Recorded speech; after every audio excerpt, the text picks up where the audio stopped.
Welcome to Wall Pass Wednesday here on SDH AM. John, are you there? Thanks for dropping by as you always do. And here is the rundown for the morning. It is we got a little bit of a care package for opening kickoff. We'll get into that coming up in a sec. Tyler Pilgrim is going to join us from Scarves and Spikes, and that'll be hour number one. Hour number two is whatever you guys want to talk about, whatever's on the table. It is a Wall Pass Wednesday, so we've got transfer stuff. We've got that to catch up on. We've got reports. Especially from our friends out in Colorado. They might be adding folks. We've got all the transfer ideas and reports and possibilities and stadium news and front office news and all the things coming up in hour number two to get us ready for the day. And once again, remember, tomorrow it is Power Hour with Nino and Nico. Tomorrow with Nino, we're probably going to have to discuss an interview that happened on CNN Portugal and the race for the presidency of Benfica. And Luis Felipe Vieira did a bombshell interview on CNN Portugal, and I'm chasing after all the information, but there was a lot of discussion having to do with this gentleman who was the president of Benfica for almost 2 decades, and the massive amount of player acquisitions and loans and flips, for lack of a better term. And it was a big interview that was done on CNN in Portugal. And so he admitted to some things and didn't answer some questions there as well. But that's kind of a tease for tomorrow, and we'll let you know what the rundown is there. I imagine that's going to be one of the topics for Nino and his segment when we go fully loaded tomorrow. And then obviously Nico Moreno joining us in hour number 2 in the final half hour, Morning Sharif. And we'll discuss everything going on in Major League Soccer. And from the Pacific perspective, get you ready. Leagues Cup is tonight, so we'll get into previews of that. We'll get into juice boxes. If you missed Libertadores and Sudamericana, we've got that to get into from last night. And that is our plug for Fanatis. fntz.co/soccer down here. So we'll get into that. It was bonkers, bat-ish, and all the above. And so we'll get into that. We'll get into those discussions too in hour number 2. But yeah, Libertadores and Sudamericana had all of us changing channels last night, trying to go from one match to the other, especially with chaos going on at the end. And I think it was on Jason's 280 character app, there's a late ball that created an incredible header, an incredible moment. I think it was in the Rossing match. And so we'll get into that, and once again in hour number 2. Okay, Tyler's coming up in just a little bit. So now it's time for opening kickoff. Then we got everything else going on as well. So morning, David. And here we go. So opening kickoff brought to us by our friends at Kickoff Coffee, kickoffcoffeeco.com. That's your QR code for those of you who are hanging out and you want to start your day with Kickoff Coffee and kickoffcoffeeco.com. You hit that QR code, go into Kickoff Coffee and kickoffcoffeeco.com, and then you buy out the store. So you can help out Kickoff Coffee continue to do really cool things. But you can do it at a 15% discount. You do it with the code SoccerDownHere15. You get 15% off your purchase. They in turn take 10% reinvest at youth games, youth initiatives, brought to us by our friends at Kickoff Coffee and kickoffcoffeeco.com. Okay, occasionally here at the studio space, we get care packages. And there are times where you go, you want to figure out ways to kind of further the sport and give recognition and things like that. And so when teams send stuff to any of our studio spaces, obviously we flash it and we sit there and we add it to the stacks. Our friends from Sporting Jacks, they've been really good when new stuff comes out. And then, when we have all the clubs and things and all the competitions that we add to the stacks. Our friends from El Farolito, they reached out to us, and it was part of the conversations of covering the NPSL season and having head coach Santiago Lopez on the show. So what we wanted to do was try and find ways to show support for El Farolito. And I would recommend taking a couple of minutes, but then you'll go down a rabbit hole and it'll be more than a couple of minutes, learning their story out in the San Francisco area and about their continued success in the NPSL year over year over year as they continued. They were in the championship game and lost to Hickory FC this past time out, and it was a game that was played at Kezar Stadium in San Francisco, and it was great to catch up with Coach Lopez. So Coach Lopez, when we were talking offline, there were some things that, it's like, hey, we wanted to show your support for El Fadelito and things like that. And so today, or not today, if it was today, that would be really interesting. Yesterday, care package showed up. Of course, it was left out in the rain. And here is the care package that was sent to us by our friends at El Farolito. And we cannot thank them enough for this. And it is first and foremost the road white, with the, where's the NPSL sticker? There's the NPSL sticker. So right there, there's your, and it's not like a flat sticker either. It's like the raised lettering and everything. And so we have the road white that got sent to us. And because, in the interest of fair play, when you're doing the road, you have to send the home jersey. And of course, I'm making the jump in logic that, since these days, a lot of folks have flipped their home. Instead of going home white, they go home dark. And so here is the home navy jersey, once again, with the raised NPSL sticker here. And so that is there from our friends at El Fadelito, but we're not done. There was a conversation that we were having when, before we started the interview, and he was wondering, how in matches where you have the captains, at the beginning of a match, captain comes by, the captains, they'll have, handshakes and things like that. And in some matches, you'll have the banner exchange. Other times, you'll just have handshakes and other things going on. Coach Lopez was like, I wish that there were more matches that had the banner exchange because of his history and his upbringing. So, and I have to go back here to get this. So what he did as a part of the care package, and I had to cut, and there's only a limited amount of space that you have in those envelopes. So what he did is he brought, as a part of the care package, one of the El Farolito banners. And so it's dual-sided, so it either way you hang it. If you hang it from a central point, then you get to see both sides. But it is an El Farolito banner that you're supposed to hand out during the pregame handshakes with the captains and everything. And so there is the El Farolito banner, and that's going to be here for the moment until I can figure out how to suspend things. I legitimately thought about hanging it from the underside of the bell back here, but then you're kind of getting in there, and there's the idea of maybe, bashing your head or something, and with the banner as you're walking by. So I'm probably going to try and find something. Maybe you'll suspend a nail or somewhere in here and kind of just hang it from the top. But I have yet to figure out an equitable solution that would make me happy for the moment. But in the interim, the El Farolito banner is here, and it is representing a perpetual power in the NPSL, and we cannot thank them enough for the care package that they sent this yesterday to add to the stacks here in Office HD. And so El Farolito class acts all the way around, and the banner and the jerseys made it, and so they will be housed and appreciated here in Office HD as all of the other elements are that are sent to us that we will either wear on the air or wear out in public, or put in frames and things like that if we think that it's too valuable to actually wear. But no, El Farolito class acts across the board.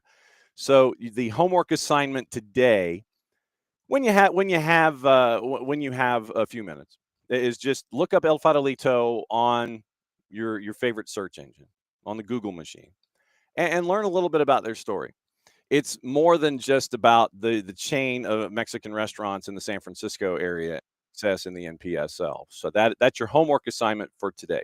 Do your search and learn about El Farolito and our friends out there, as they have now officially added to the stacks here in Office HD. So very, very cool stuff once again from our friends, head coach Santiago Lopez, and our friends out at El Farolito, as they are adding to the stacks. And so Abby is recommending a screw-in hook from the ceiling, so it can be next to the bell. Okay, so we have that as an idea. Okay, we'll bring in Tyler and we'll talk about internal decorating, interior decorating. It's interior decorating, not internal decorating. But your internal decorating, people are thinking that you're having some kind of uh, bariatric surgery or something. Yeah. Yeah, that's two different things. Yeah. Okay. So when it comes to assembling your studio space, Yes. uh, like I said, our friends from El Farolito sent us a banner. And so we have to figure out where to hang it. And so Abby is thinking, get a screw in hook or something from up here so it can be along the bell or somewhere in there. When you've assembled your studio space, how much thought has gone into this? How much serious thought are you thinking, and all these kinds of things when it comes to piecing that together? And how many iterations have you had with that studio space trying to figure out how to make it its own, I guess? Quite a bit. Hmm. Probably way more than I should. And actually, like right now, I've got to cycle through some scarves. I have my ones from Portugal that Yeah. they're not shown right now. They're here, but Oh. and then I got a Chattanooga one the other day when I was up there. Hmm. Um, and so then that's just the scarves, and then like there's other stuff in here that you can't really see that I've put a lot of thought into as well. Of course, my hats are over there, and that's just in here. Like in the old house, in the old studio, it was a bigger space, so that required much more effort and thought. So, yeah, it's a little bit of an obsession, I think. So it has evolved into an obsession trying to figure out how to rotate things now? A little bit, yeah, a little bit. That's Because just how it is. because I mean, when we get all of these things from all these different places that we cover, you want to be fair about it. Yeah, And you want to sit there and give an homage to every place that you've been, but you don't want to slight them if it was a long time ago and you've got new stuff that you want to put over the top, and don't want to sit there and make it look like that you're ignoring the old stuff with the new stuff. yeah, and like for example, I'm in this room now, which works out perfectly for what it is, like, as an actual studio. My other one was, like, an office and room and everything together. Right. This one pretty much has one sole purpose, and that is to be the studio. Problem is I can't fit everything that I wanna fit, and, like, to your point, I have I have the Munich scarves, both Munich teams are in here. I have to kinda swap Them's some out. fighting words, brother. I'll tell you that right now. I know, right? Um, but I've gotta fit in the Benfica ones, and then, of course, Chattanooga, Hmm. and I've just gotta cycle through, and I also have some Atlanta United ones, like the Marta scarf that's sitting here. Hmm. Um, and then in my garage, I'm setting up the garage with a TV as Oh, well, there you go. and I have so, like, in my old studio, I had the big flag that the stripes, when you look at it closely, it has all the cities in Georgia, and it's, like, my favorite flag. I love this one, Okay. and so I have that Atlanta United one, and then I have 2 other ones, and obviously I can't fit them in here because I would be covered in flags, but I'm like, I have to show them respect somewhere, even if they're never on camera. They Right. have to be displayed. Hmm. So, yeah, it's a bit of a struggle. And so, of course, Dell is in this morning. He goes, Tyler, does John know that you're in his closet? No, he never knows. I sneak in right before while he's busy doing the morning, like the Yeah. very opening intro, Yes. and then I sneak out when he's busy bringing on the next guest. Yes, absolutely. He's got his own little underground tunnel that he kind of sits there and goes in and out of, and that's all those kinds of things. But yeah, so it literally is. For those that may not know, this is the train track that got put in is about 275 hats, and it's on 3 of the 4 walls here in the office. And the scarves, oh my God, I have no idea how many, but you have to reinforce the rods, the curtain rods, if you're Yep. going to use more winter scarves, and we found that out the hard way. And then you're trying to figure it all out. So, because I mean, if you look at this, it is. Um, Let me see here real quick. So it's Copa and Rhode Island and Bucky's and Club World Cup, and in there is also the inaugural season scarf for South Georgia Tormenta. So that's in there. You got Auckland City and all of the others that are here as a part of it, like with She Believes and national team duty and all this kind of stuff. And then you have all the locals with the Marta and and the Resurgence and all that kind of stuff. Here's one for you. MLS for the Lou, the independent campaign that they started when they were trying to get a club there. to St. Louis before our friends there at Purina helped him out, and Enterprise Rental Car. Oh yeah. So MLS for the Lou was the initial campaign there. You've got I've got all my Shakhtar scarves in here and everything, and all the All-Star Game stuff and all of that. But yeah, it is a delicate dance trying to figure out what to put where and not have it sit there and act like it's favoritism. And so Yeah. it's like the Atlanta United stuff, yes. But then all the other places that people sit and go, "Ooh, look at that instant conversation piece." And no, the Jersey and Abby is yes, and yes, AFC Wimbledon, yes. Dale, as a member of the Don's Trust, I feel compelled that I have to have the AFC Wimbledon scarf when they were first promoted, when they beat Plymouth Argyle in penalties. I have to have that one because I was screaming here in the office when that did happen. And the boss was like, "What the hell happened?" And I said, "Oh, we just won in penalties. That's all." Yeah, when Akinfenway hit the last PK to assure promotion for the first time, and it was screaming here in the office, and the boss was all freaked out and everything. But yeah, the frames for the boss has done some yeoman work trying to find the frames for jerseys and things, and so we have 1, 2, 3, 4, 5, 6. We have 6 that are somewhat off camera, and then you've got that sawed-off quarterback Lance McElhenney from the Pony Express. That one was a no-brainer when that came up for auction. Patty was like, "You got to get that." When the SMU quarterback was the guy, it's like, here's your job: hand off to Eric Dickerson and Craig James. That's your job. That's it. And that's all you got to do. And so, yeah, and Lance McElhenney has lived that for a lifetime. And so when he had that jersey there, it was all signed. And she's like, "You're getting that, aren't you?" I said, "You're bidding on that." I said, so "Yeah, of course." You mentioned auctions. Yeah. Funny story this weekend. How much money did you spend? I didn't spend any. I was going to spend a grand total of $2. $2. So it was we went, to put it in perspective, I wasn't just randomly there, but we had a baptism for a family member for my niece this weekend, and it was up on the north side, and so we stayed up there for the weekend, and a lot of the family was in town. This is the first time the whole family like this has been together in quite some time, so we all went out to eat, and they chose, of all places, Miller's Ale House. Okay. And which I love, by the way. I love Miller's, the Zingers, the Mountain Melt, like a whole bunch of chicken and fries together with sauce. It's hard to beat. It's so simple. Anyway, got there on the way out, and I know they've done these before, but on the way out, I see they have like those little like auction things where you like write in your amount, and so I saw a whole bunch of Atlanta stuff, and then I see none other than our good friend Lionel Messi. And I was like, "Are you kidding me?" And he's right above a Theodore Roosevelt quote, which is funny. But I was like, "I'm going to be funny. Nobody up here knows Lionel Messi." I was going to put it $2. And then I looked down at the thing, and it said the minimum bid was $195. And I was like, "You know what? You can have that. You can have it. I don't care. I don't even like him that much. I like him, but I'm kind of sick and tired of hearing about him." Oh, not $195. No. So that is not happening. Nope. Just a signed picture of it was his first game. Okay, Mazel Tov. $195. Not happening. Nope. No, give me something that's a bargain I can put in a frame or something like that. Yeah.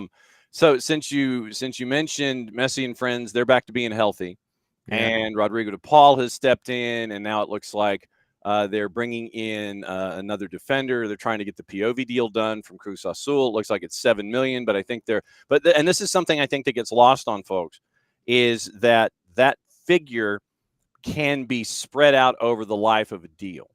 So your yearly hit isn't as bad. People sit there and go, $7 million, but if it's a 5-year deal, then you're only hit at 1.4 against your figures all season long. So POV, goodness gracious, they need help at the back.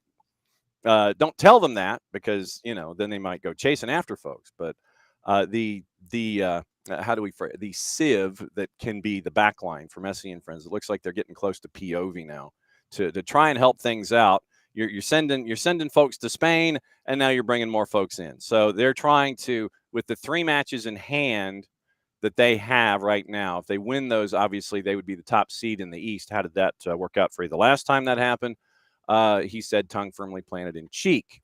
So we still have until Thursday to figure things out when it comes to Major League Soccer, and we do have a couple of other names to look into. But yeah, Messi and friends not messing around. No, I mean, I was actually interested that Messi came back as quickly as he did, Mm-hmm. and of course he steps right back into it. I think the most interesting story to me out of this whole week of the soap opera that is Inter Miami Yes. was Benjamin Kromaski Mm-hmm. and his comments and things, and I Well, guess it's been going on for a little longer than a week now, but I don't know. It just feels like you're down there playing alongside literally some of the best in the world. mm-hmm. And I'm not saying like don't be bothered that you're maybe not playing the position you want to play, but hey, if you're going to learn anything from any group of soccer players in the world, Uh-huh. that's probably the place you want to be. Maybe you just go learn something new. I don't know. It might be a novel concept, but anyway, that was interesting. And then, of course, we had to discuss for a minute on the Monday show about Messi's rapid exodus from the field the other night, which was I think a big nothing burger, but it Yeah. is kind of odd. Well, I mean, look, with Kromoski, I look at it this way. For me, well, and we'll get to Dell's question here in a sec because it kind of wraps into all this stuff. Kromoski is a youngin, and I appreciate the idea that he wants to play. And that has to be balanced into the idea of what does Javier Mascherano see in Benjamin Kromoski on Monday through Friday or Sunday through whenever. Maybe they get Sundays off if they don't, if they play on Saturday, maybe they get Sunday off, sleep in a little bit and come in and condition or whatever. But the Monday through Friday, Benjamin Kromoski plays into the notion for Javier Mascherano as to how he wants to be used, how much and where during any given week. And if the vision is that that he's still got some stuff to work on, and he's not in my idea of a starting lineup for a team that their number one goal is to win fancy shiny things, win as many of them as humanly possible, and be out there on the world stage as much as humanly possible. I get the idea, look, we all have our own elements and levels of self-confidence. Obviously, Benjamin Kromoski's level of self-confidence is very, very high. And you like to see that. But you're going up against folks that have a mission in hand, and it's up to you to also to learn and evolve and advance your game as well. And they're also not going to rush you. So just, it's like, just, everything's cool. Just keep learning and you'll be fine and you'll win shiny things. And guess what? Your value will increase. Immensely. Strange how that might be. Yeah, and I guess, and then it kind of touches on what like Dell was just saying. I think, Javier Mascherano's response, and I will caveat by saying this, and I've said it all season. I don't think Javier Mascherano is a good coach. I'm just going to throw that out there. Maybe those are fighting words for some people. Probably. But I just don't think he's proven it at this point. I think he's been handed literally the golden goose of a roster. Like it's really hard to screw this up. But his response about how, when he went to play alongside some of these guys, he was moved out of what he considered his best and favorite position. And he kind of just went with it because he knew that that would be the only way to get playing time. Mm-hmm. And I think this is maybe one of those situations, like it might not be where young Ben would like to play, but young Ben might just need to go into it and say like, hey, look, I'm still young enough to learn any of these positions. Honestly, it's not like you're 32 years old. Like you're kind of coming up on the end of your career. You're at the beginning, dude. Mm-hmm. Just go and learn. And I think by that you'll get the more playing time. And if whatever is in his future that he visualizes, whether it is like a train, like a national team camp or a move or just more playing time with Miami alongside these guys, I think it'll happen if he kind of goes along with learning different things. And I'm not saying be the guy that just rolls over and takes whatever you're told to take. Mm-hmm. But in that position, the best players in the world literally alongside you, you're gonna you're going to learn stuff even if you don't want to, just by osmosis. You're being around them. And so I don't know. You can't say that about every team. And I've been on another team in MLS. I might have something different to say, but at Miami, I'm like, man, just go learn, go enjoy it. Yeah, Dell with the pointer count. Chance to be in USA camps leading up to the World Cup, maybe playing time and position would be better than what he can learn from these players. Are they really teaching him? That goes back to your point about osmosis and learning from folks like DePaul and Messi and Suarez and Mascherano and all of that. And that's the thing. This has to be balanced right now. Would Kromoski be better, to go to another team? The thing is, that price tag to get Kromoski away from Messi and friends is not going to be small. Yeah. And there's only going to be a certain number of clubs that would be interested in a player that has the growth curve of Benjamin Kromoski. If you send him overseas, as an example, I mean, if you send him, like if you dialed up today, if Rolson Leahy is in that corner office with the shiny glass and the long table and the long carpet and the phone that has unlimited international minutes. And he's trying to figure out something today in Major League Soccer because, deadline's tomorrow. So if we say he's trying to figure out something for Kromoski in the next 24 hours, let's just say, then, okay, he's hitting the phones. Kromoski's mad. Okay, so we're tired. We're done with it. And we're going to call folks up. Knowing the public quotes, all of the clubs that are worth their salt that might be interested in Benjamin Kromoski, they're going to sit there and not give the bid that Messi and friends would want. That's just how this works. It's going to be, Sunley calls somebody up. Hello, Mr. GM, Nebulous GM, franchise Major League Soccer. Hello. So, what's he worth to you? I don't know. It just. I like the idea of having him here, but how about a 12-pack of Campbell's soup, some ramen noodles, and maybe some low-cal gluten-free bread. I'll get back to you. That's what you're going to be getting here. Yeah. In Major League Soccer for the next 24 hours. If you try to send him overseas director of football. Hello, long distance phone call, international minutes. Hello. You might have a club that would sit there and go, sure, we'll pay what you want because, you're dealing with Messi and friends. And it might be something down the line where it could help you in the world football landscape of relationships. But would Kromoski play wherever he is sent? That would be the hook for me. Or is he just going to, he's here in the Premier League or he's here in the first division of, Uzbekistan and, he's sitting on a bench. He's like with Karabag or something in Kazakhstan, and he's sitting on the bench. Is it better to sit on the bench in Europe because it's Europe and we're better and all of that? Yeah, we're a better league and he can learn by sitting on the bench or play minutes in Major League Soccer, learn in that environment, and figure it's like, look, just bide your time. Cool, everything's going to be cool, kid. Just bide your time. I mean, am I looking at this the wrong way?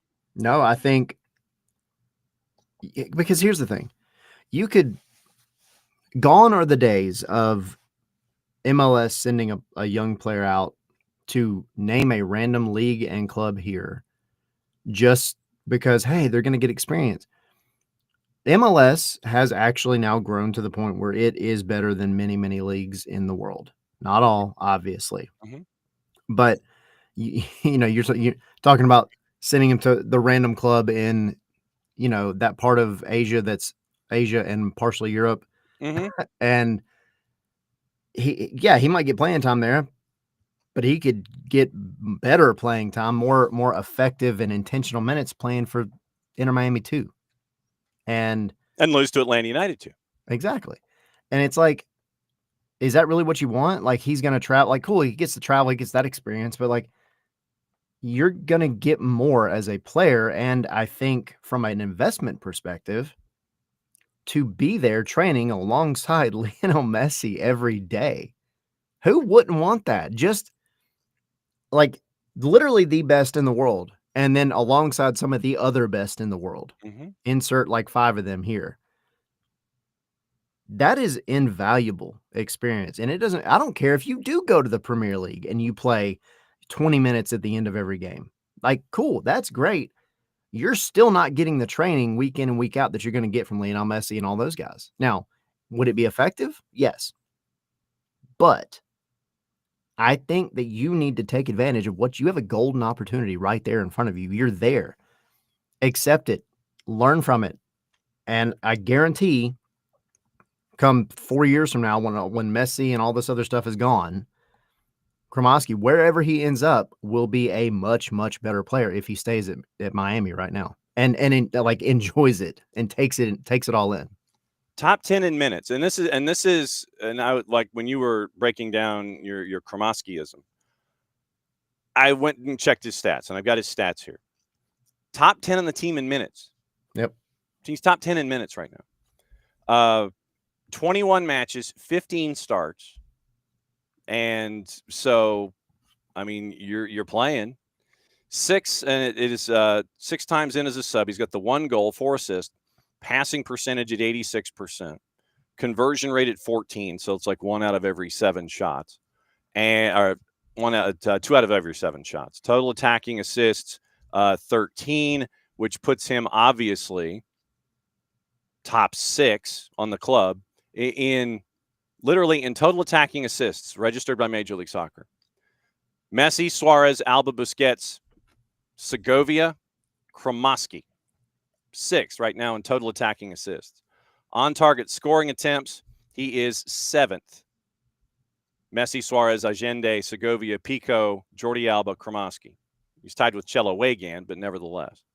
And when you look at, obviously, with XG, it's going to be very, very low considering the number of opportunities that you have there. But the numbers give you a top 7 to top 10 guy on this roster who's upset at a logjam. Sir, it's going to be okay. Yeah. And that's the biggest thing here. It's like, it's going to be okay. I know that. I mean, look, when definition of a first world problem. It's just like, no, I want to play. Well, you are. And then you do better Monday through Friday. And then, hey, guess what? You're first one off the bench on a Saturday or a Sunday. Everything will be fine. I know that you're naturally impatient. We are all naturally impatient human beings as we are young because we are bulletproof and impenetrable. Yeah. And so I understand this. I get it. Just patience, Grasshopper. Patience. Yes. Patience, Grasshopper. Or you can go play at Grasshopper. True. And then you could be Matthew Choinière and come back and go to and play at LAFC. So, and then one of the other big stories that has worked its way through, it appears. So, of course, Atlanta United finishes playing Colorado, and they're headed back this way. And Colorado, after having to replace their DMs now, I don't know how they communicate, but advanced talks to sign Paxton Aronson from Eintracht Frankfurt. Final details now for Colorado. European clubs trying hard to get him, potentially a club record deal. So, well, I mean, when you get, what is it, $8 million from Toronto FC, then you have the possibility to flip that to bring in Paxton Aronson. Colorado not wasting any time here at the tail end of the window. And that would be another intriguing signing where you now have U.S. M&T players coming back to play Major League Soccer. Instead of going abroad, they're now coming back the other way to play in MLS, as opposed to going worldwide and playing wherever they're going to play, first division, second division, wherever. You're now seeing these M&T players coming back into the league, which I think is another important step for Major League Soccer as a league on the whole. Yeah, and we kind of talked about like what is Colorado thinking? And you talk about like this Mihailovic trade, and I mean it's not necessarily a like for like, but you kind of hoped that if you're a Colorado fan, they were going to go and do something Mm-hmm. to make up for getting rid of essentially their best player. Paxton Aaronson's a good shout. I think that's definitely like one who comes in and instantly makes the squad better. And then yeah, it is kind of this phenomenon, I guess, where we're seeing a lot of players, whether they have started here, gone to Europe, and now are coming back as better players, legitimately, most of them. Or in some cases, you're seeing MLS kind of snagging folks that maybe would be going to one of those top 5 leagues at some point, and MLS is getting them first. But I mean, in this case, I think it does nothing but make Colorado better. Mm-hmm. And I don't know. I think it's kind of a toss up on whether or not it's the best thing for Paxton, but I don't see it as a bad move at all for him necessarily. I mean, I just think it's like where he's got the talent to play in a lot of places. Mm-hmm. And if Colorado is willing to step up their game, which it kind of seems like they're doing to a degree, then I'm all for it. I mean, it does nothing but make the league better at this point. So I'm here for it. The projected lineup, if that happens, Stefan in net, and this is playing Armis's 3-4-3. This is just laying it out there in a graphic. Then you blow the whistle, and everything goes wherever it goes. Stefan in net, back line of Murphy, Cobb, and Maxu. Midfield 4 left to right. Vines, Bassett, Olivier Larraz, and Reggie Cannon, who I'm thankful is getting a regular paycheck instead of his time at Boa Vista, where he is literally Reggie Cannon loses a lawsuit. He lost the lawsuit on appeal where Boa Vista wasn't paying him. And so he's like, well, I'm out. So Boa Vista takes Reggie Cannon to, I think it was the Court of Arbitration for Sport.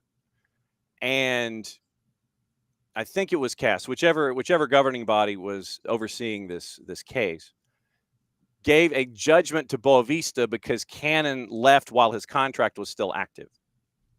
And so it's like, yeah, you owe 7 figures to Boa Vista because you jetted. And the entire world is like, what? And so it was appealed, and then I think it's back to where everything should be, that nothing, it's like you owe Reggie Cannon money. Reggie Cannon doesn't owe you a thing. But the fact that during that process at Boa Vista, he literally was given a judgment against him to pay his club that didn't pay him, and he decided to go. Sidebar, Ball Pass Wednesday. So your front line, Aronson, Navajo, and Yappy. That would be your front line. That would be your attack projected if Aronson comes. So Aronson, Navajo, Yappy, Vines, Bassett, Larraz, Cannon, Murphy, Cobb, Maxu, Stefan. That's your starting 11 in Colorado. Yep. Which ain't bad. No, it's not bad at all. I mean, it's kind of front loaded because of, obviously it's like, okay, you 3 go and the midfield will help, Cole Bassett, Sam Vines, etc. And then you've got folks drifting back to help out a Noah Maxu Murphy lineup. So there's some offense in them there pieces, perhaps. Yeah, I think it still relies maybe heavily. I think we're maybe starting to see that tide turn a little bit though. But Navarro, look, most clubs are going to live and die by their striker, and that's just how it is. If your striker's on, it's a good day. If he's not, it's a bad day. Just ask Atlanta United. It's kind of where they're at right now. Right. But I mean, the easiest switch to flip is your striker getting it, and the rest of the team doing whatever they need to do to get your striker to get it. And to be fair, Colorado has gotten Navarro where he needs to be, I think, at this point. And now it's a matter of now is he going to be like the long-term solution? I don't know, but I think every player that you bring in from now on should kind of fit the style that they're trying to play now and just make it better, because the style that they're playing now it's no frills. It's basic, but they're doing it pretty well. I mean, they're 7th in the West right now, but like they're right there, what, 4 points out of 5th, 6 out of 4. I mean, like they're doing the job and they're getting results where they need to. So you bring in a guy like Paxton, I think that takes what you are already doing okay and you just make it better. Well, I mean, you mentioned it being no frills. I mean, Ann Walton Cronky is married to Stan Cronky, and she is an heiress to the Walmart fortune. There you So, go. I mean, the whole no frills thing. I think people in the KSE umbrella, Cronky Sports and Entertainment, they kind of know the no frills kind of deal. Why have we not made a bigger deal about this? I feel like Which this? the whole Walmart thing in Colorado. Well, Like this should be like a thing. Like a what is their special? Is it like the blue? No, no, was that's that Kmart? Kmart. That was Kmart did the Kmart. blue light special. What does Walmart do? Walmart just does things inexpensively. I don't think that does Walmart have like a name for their specials? I thought they used to. Hang on, Walmart They specials. did. Hang on, Walmart specials. Let me see. Yeah. Let me see if they have a name. Uh, Walmart flash deals, savings. It's like flash deals, weekly ad Rollback. rollback. Rollback. Okay, there we go. Thank That you. was it. Thank you. Okay, so you're suggesting that the rapids approach on the field is a rollback? Yeah. Then they could be the Colorado rollbacks. There It you still fits. go. See now, and then you have to, then you have to change the color scheme to blue instead of burgundy. Though. I guess. You'd have to go to blue and yellow with the Colorado rollbacks. It can be their alternate kit, their third kit. See now, that'd be pretty strong. It would be pretty neat, actually. If you did something like that. And with Walmart now having a partnership see with MLS, yeah, I think there's things to be done here. the Colorado rollbacks. Okay. Coming out of the match in Colorado, Alexei Miranchuk is literally if I'm at a poker table and I'm seeing what Alexei Miranchuk has done in the last 6 weeks, I'm looking over my right shoulder and I'm seeing how he's playing his hands, whether it's blackjack or something like that, and I'm staring at him and I'm going, okay, he's on a heater right now, and I'm just going to keep riding what I see from him. I'm not going to encourage teams in Major League Soccer to come out and mark Alexei outside the 18. I'm not going to mention anything like that. I'm just going to continue to let Alexei have the ball from about 20 to 22 out and just launch. And see what happens. Yeah, I mean, most of the time it ends up in the back of the net. Got another one against Colorado. He is in absolute rhythm right now, and it's a fun watch to see. Yeah. I say it all the time, I feel like, but like you got to let the praise be as loud as the criticism. And in all fairness, there is still a lot of making up to do, but he is right now by far, and it's not even close, the best DP Atlanta United has on the roster in terms of output and like what he's doing in terms of goals and assists. Now, I do think there's still something to be said, and people might not necessarily like it, but I do think Miggy is providing more in like creativity in getting into the final third. But then once he gets into the final third, it's becoming very ineffective. Miranchuk is doing what he needs to do. He's finally hitting the back of the net. Of course, he's also blocking Tristan Meehan from the back of the net too, but that's a different story. But no, I think going back months, it feels like I'm like screaming, whether it's in the press box or at the TV, for Alexei to just take shots from that weird little sweet spot that he has right there about 20 yards just outside the box on the right side with his left foot, because he has it in his pocket. The times that he's missed this season, they've all hit the bar or they've just skimmed past the bar, but he's hitting them more often than he's missing them, which is wild. So I want to see more of that. I want to see more of him getting involved. I mean, he's making more kind of intentional runs as well. Maybe again, joking around about the Muyumba thing to kind of his own detriment at that point. But like the thing is that he's there. He's getting into the attack a lot more. He's not just kind of sitting up, 40 yards back and kind of watching things progress in front of him. He's getting involved. So I like it. I think that he's kind of evolving a little bit to fit maybe more of either A, what Dyla wants, or B, what the team has given him at this point in its current iteration. So, I mean, if he can continue to do what he's doing, be involved in the attack and all aspects of it, and then Miggy and Latte Loth can get going, this is an entirely different team at that point. Mhm. I mean, we're having a totally different conversation if all of your DPs are even just marginally better than they are right now. I'm kind of giving a bit of a tease to Prescription for Victory, brought to us by our friends at Children's Healthcare of Atlanta for Saturday. But yes, AM and the PM is one of the topics. And I went back and looked at the last 5 matches for Alexi. And he has registered outside of the goals. Outside of the goals, he has registered in 9 categories, 9 separate categories over the last 5 matches in one way, shape, or form. Passing at about 84%. And he has 14 out of 14 for 22 on duels. He's registered either a block, a tackle. He has 8 key passes in the last 5 games. Technically, it's 8 in the last 4. Registered on a couple of crosses. He has connected on 13 long balls over the last 5 matches. A couple of dribbles passed, a couple of clearances, and a couple of picks defensively. So 9 different categories in passing at about 84% over the last 5 matches. So that statistical breakdown will appear on the Halo board on Saturday. But yeah, when you see that Sunday. It was Sunday. Sorry, goodness gracious.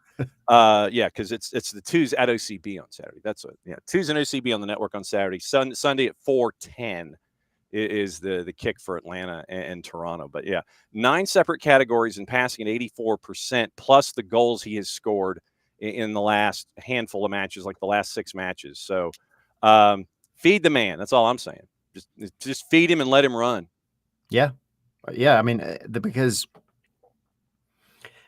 there is a tendency, I think, where he maybe tries to get a little bit too involved in the buildup, which to a degree is working with Miggy and Ronald Hernandez over there. I think that trio has kind of developed a little bit of chemistry. Yeah, I think Miggy, Miranchuk, and Ronnie has been a good triangle over there on that right hand side. Yeah, they've kind of figured it out. Then it's just a matter of, can you use the run to unlock the pass, vice versa. You've got to get the left-hand side more involved to take a little bit of the pressure off of them, because if you can continue to have them absolutely tearing up the right, because they can almost move the ball down the right side at will. They're that good at this point. But then it's a matter of, and Slish drops in there as well. I got to give Slish a lot of credit, because he just kind of is playing the best ball of his Atlanta United career right now. You got to get the left side really, really involved a lot more, just so that they can, and they being the opposition defense, have something else to think about. Because it does get very crowded on that right side, because you're a fool if you don't guard Miggy. You're definitely a fool now in the past 2 months if you don't guard Miranchuk, especially in that spot you're talking about right outside. What that does is it creates, we talk about positional gravity. Okay, 2 guys go to AM, then that means somebody's open, and the key is to find that open guy and have the switch and go to the left-hand side and have it be clinical there. And then because then what you have is, let's just say Luke Brennan as an example. Sure. Luke Brennan is incredibly confident, and I love that about him. That's why I've always loved watching him play, because he is confident. And it's sometimes, and I mean this with all due respect, because I love it, it's almost like that stupid confidence at times, where he's just like, I'm going to take this guy on 1v1. I don't even care. I don't care. But he's really good at it. He's getting into the box, and you see the opportunities that he's created, whether he got credit for them or not. It comes from taking guys on 1v1, making good passes. And when you have that positional gravity, like you're talking about on the right-hand side with everybody over there, Miggy, Miranchuk, Ronald will make a run occasionally. Slish will make a run occasionally. It leaves Luke Brennan over on that left-hand side to be able to just do what he needs to do, which is take on guys and get into the box. And then from that point on, it's just making either the right pass or taking the shot just a half step earlier. And I think it opens up a lot. And then all of that combined with, if Latte Loth can just get his confidence and his mojo back, I really do think, and I know, like this season has been crap. We're being honest, like it's been rough, but I don't think that this team is as far down in the dumps as we all like to think they are, and we feel like they are right now because of where they're at in the standings. Right. I think it is very minimal in terms of the tweaks that need to happen to get them right. It is not, you know, LA Galaxy where they had to wait an entire season just to get a lot of guys back from injury. It's just little things that need to be done slightly better. And this team is, I'm not saying they're living up to the expectations at the beginning of the season, but I think they're a lot closer and they would be a lot higher up the standings. And you've got Toronto coming to town Sunday at 4:10. And Toronto, once again, they pick up Mihailovic. I mean, look, the front office for Toronto, they're like Scrooge McDuck, man. It's just literally, Cartman and the dollar bills. It's just like, literally, it's my money. That's what you see in Loonies and Toonies, and it's like, yep, we'll do what we need to do. And they finally got to the point where they used both of their oopsies on Insigne and Bernadeschi, and they're like, y'all just get out. It's like, we're done. And then you bring in Mihailovic as part of the retooling in Toronto, and they're still trying to figure out who they are. They thought they knew who they were. Then they decide to jettison their big names, and then they bring in another big name. So it's wash, rinse, and repeat to a certain degree. Atlanta has lost only once at Mercedes-Benz Stadium in the 9 matches that Toronto has come to town. Sorry, that second T is pretty silent. I get you. The Toronto has come to, shoot, I worked up there for 4 years. I don't know by now. Toronto, they're trying to figure out who they are. And it's going to, I imagine that this match this weekend is going to have a lot of sandpaper attached to it. Just on general premise, because you want to start making a statement around those folks that are near you in the standings, just so you can sit there and say, well, you got more to work on than I do, and I'm better than you. Yeah. Like I said, I'm anticipating a lot of sandpaper in this one. No, I agree. I think you're at that point in the season, regardless of really where anybody's at in the standings, where there's going to be an extra bit of bite added to everything. Because if you're at the bottom of the table, you're playing for pride, or you should be playing for pride at that point. And a spot on the roster next year, if we're being honest. Now, are some players safer than others? Absolutely. We know this. That's how MLS especially works. But then you move your way up the table and you're fighting for what is a very, very tight race for the Supporters Shield, a very, very tight race for both sides, the conference leaders, and then a very, very tight race for the play-in spot and the lower playoff, rungs of the ladder. So, I mean, you could pretty much tune into any MLS match over the next month and a half, 2 months, and it'll probably be a little spicier than you see. Mm-hmm. And that's the benefit of having a playoff structure. And it has its cons, but it's got plenty of pros as well. This one specifically, I mean, Atlanta and Toronto, they're 1 point off of each other. Mm-hmm. And Toronto's making moves. Atlanta's making moves. Like maybe a different vision for each team, but at this point, they're both essentially playing for pride. I mean, it would be very tough for either one of them to even catch Chicago at 39 points, where both of them are at 22 and 23. Right. It's tough, but you can, like you said, absolutely handle the ones that are around you and give yourself something to build on, I hope, going into the offseason. And also just get the new guys, get Better Call confidence, get Alsate confidence, chemistry with the rest of the team.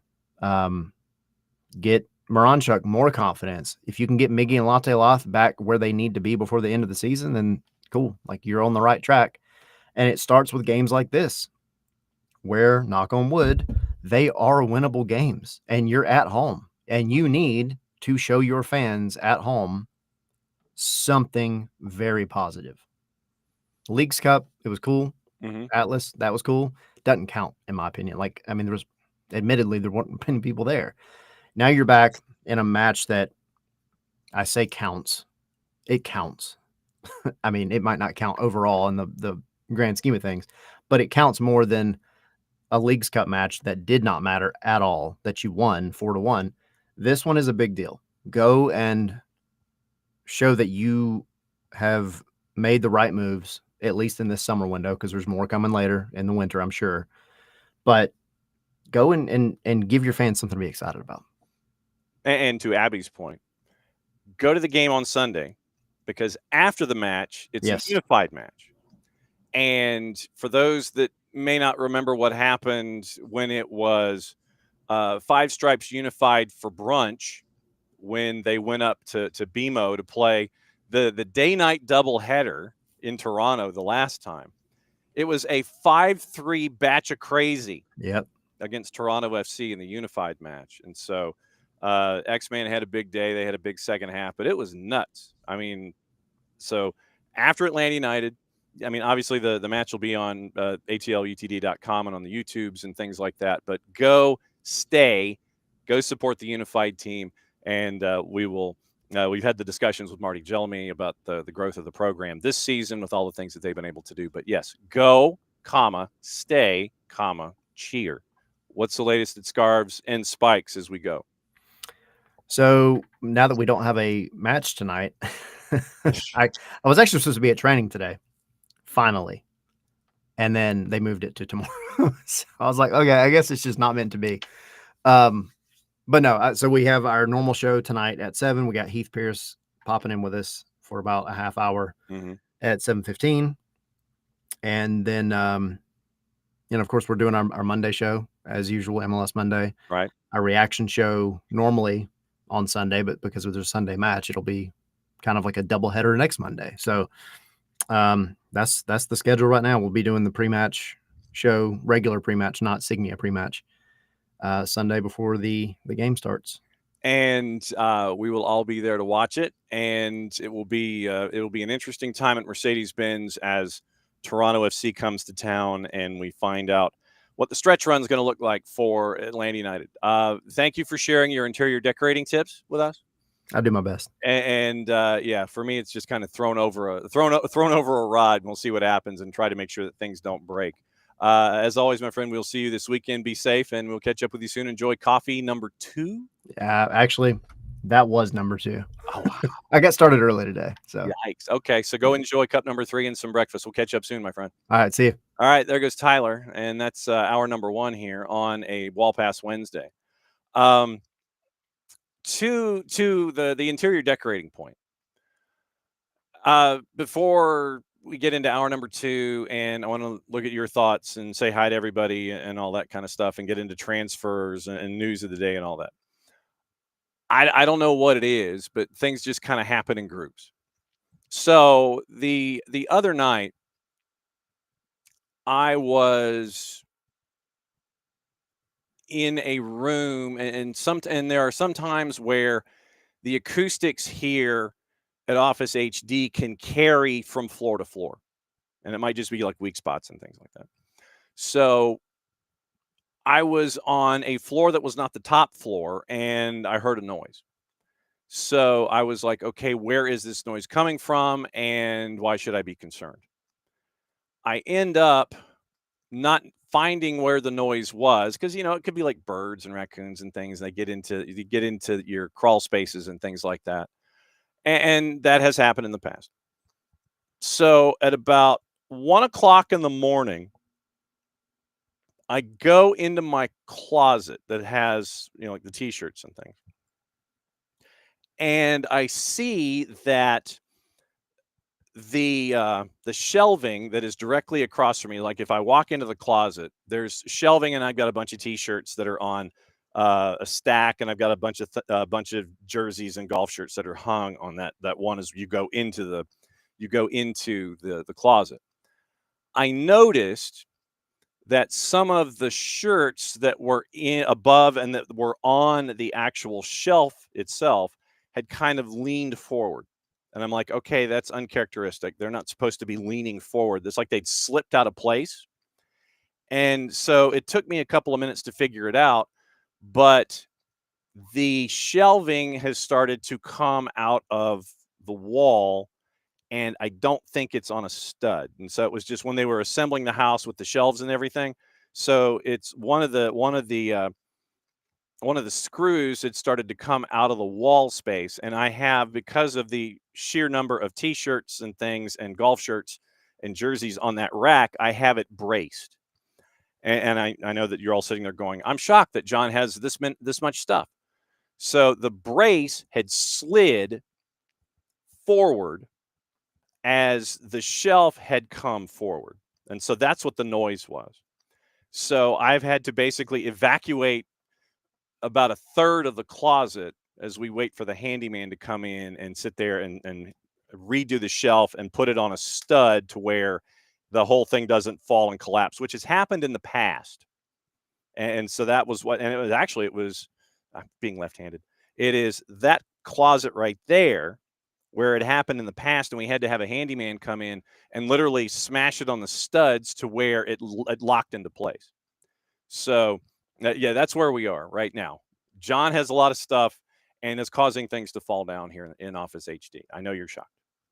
So, that's where that's where that is. So, yeah, I'm causing problems here in Office HD in a bunch of different floors and a bunch of different levels. Okay. It is hour number 2. Technically, we have turned the 1 hour mark. So let me say hi to everybody and let me know what's on your mind here on a Wednesday. So, morning, Lokeville. Morning, Sharif. Morning, David. Morning, Abby. And, but yeah, so Abby's first point about screwing a hook in the ceiling so to hang the banner might be doing something with a screw into the stud to make sure that the shelving doesn't fall in the upstairs closet. Let's see. Morning, Dell. And Abby's issue is that she has no more room for the frame signed jerseys. Sadly, I can relate, at least here in the office space, because the boss went out and got a bunch of frames, and everything is hung, and literally there is no room left on the wall. No room left on any of the 4 walls to hang anything else sportsy. We've gone into the bathroom to hang things. It literally is a framed North Texas jersey in there. And so then it's posters and everything else that's attached, and that's kind of drifted its way down the hall and up the bottom staircase because you're leading into the office. And so the bottom staircase and the floor has turned into sports stuff and hanging. And then we've started doing that in the upper bedrooms. It's kind of taken over. So that's where we are. We're getting to that point of critical mass and trying to figure out, okay, what can we put in frames and where can we put it? Let's see. So Abby says she's got a Peach Team signed. Lennon, not framed, signed Joseph. And Miles, by the way, signing a contract extension with FC Cincinnati. That happened last night. The childhood disease of Louisa Brahm, haven't gotten it signed yet. Scarves and signed and all of that stuff. Yes. So supporter scarf is always a summer scarf. Yeah, that's easy to get signed. And the faction one, last faction one is here in this stack over here. Let's see. So Dell and Abby. Dell, have you Lionel Messi card auto marks of excellence? It had to send back because of all the rumors. Supposed to be remade, re-signed, and authenticated. Wow. No update on Brooks. Abby's looking for an update on Brooks. Lennon do not have an update on Brooks. And, when it's that surgically repaired part of the body, then you got to keep an eye on it. But hopefully this week we'll have some news as to the seriousness. You know that Brooks is going to want to play.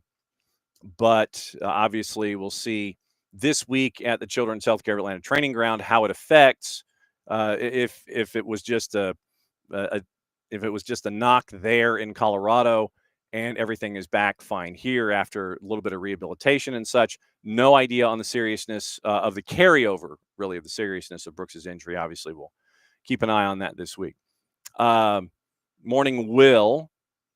And let's see. So let's see. Morning, Will. Morning, Abby. And like I said, I'm trying to scan here. Will, why isn't Hibbert starting in a dead season?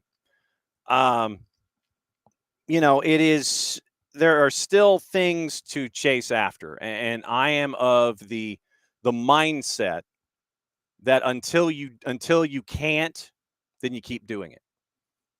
Yeah, yeah, and look, I know the numbers. I know the numbers in the standings, and I know what they are.